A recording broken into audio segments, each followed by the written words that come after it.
Morning, it's the 20th of August, 2024. I'll never wiggle my bare butt in public again.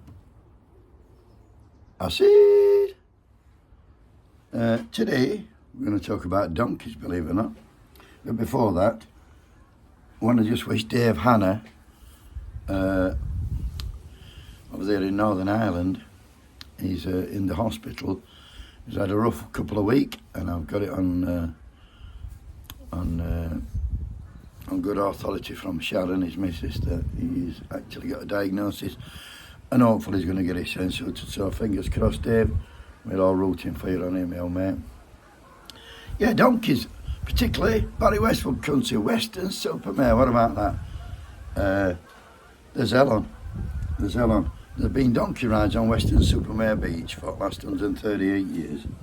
And now, some campaigners have said it's cruel and they've got a petition up to have them donkey rides stopped.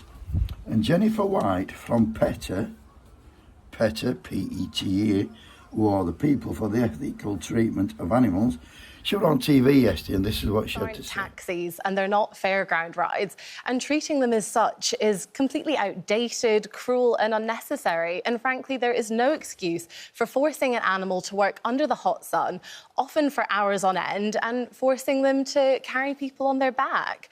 And, you know, by banning donkey rides, it would do absolutely nothing to diminish the fun that families could have at the beach, but it would mean the world to these animals, because we know that whenever animals are treated as commodities, their best interests are compromised. These aren't taxis, they're not fairground rides.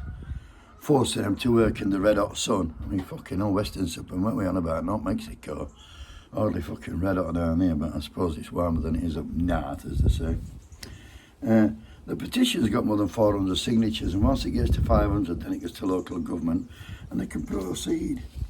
Richard Warburton, he's worked with donkeys for 40 years down there, and he has urged protesters to come and talk to him, and he can allay any concerns they might have about them donkeys.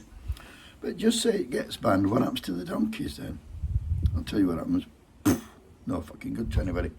They get shot, put down. Who's going to feed a fucking pack of donkeys for no cost of fortune? So we have to be careful what we wish for here.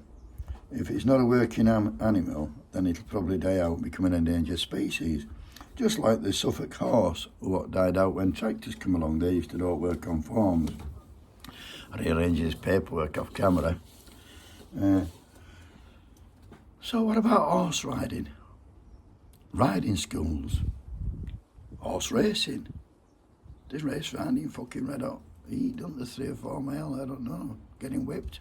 I'm an horse racing fan, I don't want that banning, but it's where's it all end, isn't it? What about police officers sat there with 15-stone copper holding on the back, charging up people? They do want banning, to be fair. They want fucking off altogether. What about banning vivisection on beagles? Why don't we do that? Surely that's more cruel than fucking having a donkey ride, isn't it? The wind's getting up. I would have thought sewage in the sea were a bigger priority than donkeys on the beach. Personally, I would have thought that. People at PETA obviously are more concerned about the donkey. And what about getting a petition up to ban petitions? How good would that be? In fact, the only donkeys won't want banning are the donkeys in fucking Parliament, the 2-legged fuckers. Wakey, wakey. Have a good day, everybody. Get well soon, David.